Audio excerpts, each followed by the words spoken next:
Arson. And I'm Candace Chapman. Witnesses say a man barricaded himself inside a burning house in the town of Union. He was eventually pulled out and taken to the hospital. Fire investigators are on the scene now, as well as our own Michael Benny.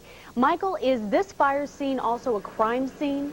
Candace, that's a good question, and that's what investigators here are trying to determine right now. No crime tape, but there is this caution tape up. Fire investigators here on the scene trying to secure this scene because they think they may be here a little while, trying to determine what happened. Right now, the 6 o'clock hour, more than 4 hours after this fire broke out. We have some video we want to show you that was shot a little bit earlier today, around 3 o'clock this afternoon. This is what this house at 1606 Summit Street looked like then. As I said, the fire is under suspicion by arson investigators, and that's not the only thing that's under suspicion. Police want to know if what we've been hearing all day is indeed true. They want to know if the reports by neighbors of a man inside this building house, a man barricaded inside this burning house with a knife, refused to leave the house. Neighbors I spoke with off camera tell me they tried to get into the house. Once they did get into the back door, they saw a man brandishing a knife, possibly 2 knives. But the man didn't want to leave. He apparently had a crazed look on his face. That's the word that I'm getting from neighbors. And the man just did not want to leave the house as the flames and the smoke inched ever so closer to him inside the building. I spoke with state police investigators about the man who was taken to Wilson Hospital with burns. This is what state police have to say about this fire scene. We have a subject that's been taken to Wilson Hospital. Looks like he's going to be airlifted to upstate. Fire investigators have just arrived on the scene.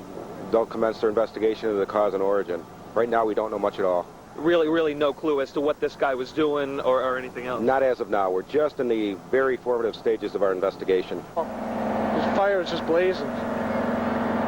What types of things were you seeing as the fire, blazing? What types of things were you seeing? There's fire like shooting out the windows, out the doors, out the garage. It's everywhere. It's just fires all through the house. And that was Michael Benny reporting live from the scene. And of course, we'll have more as fire investigators are able to give us more information on this fire in the town of Union. Greg?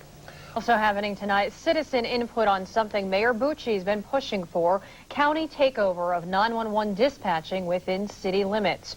Tonight was the first public hearing on consolidation of emergency dispatch. The proposed agreement was for the county's Department of Emergency Services to take over dispatch for the city's public safety department. That includes the Fire Bureau and police. Proponents say consolidation would mean tremendous savings.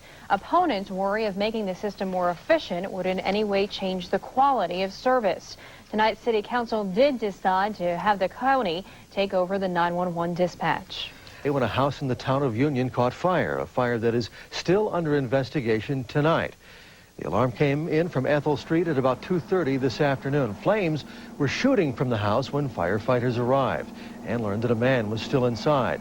They did get the man out and put the blaze out quickly, but the man inside was reported to have had a knife. One witness says a passerby tried to get the man out of the house before fire crews arrived, but they were unsuccessful in doing that. He said he broke into the door and the gentleman was standing there with a knife, but I don't know why. And he said that the gentleman just got scared and he left because he didn't know if he was going to do something. Police say the man with the knife, who was reluctant to leave the burning house, is identified as 44-year-old Donald Hoffman, the son of the owner. He was taken to Wilson initially and transferred to Upstate Medical Center in Syracuse with 2nd and 3rd degree burns.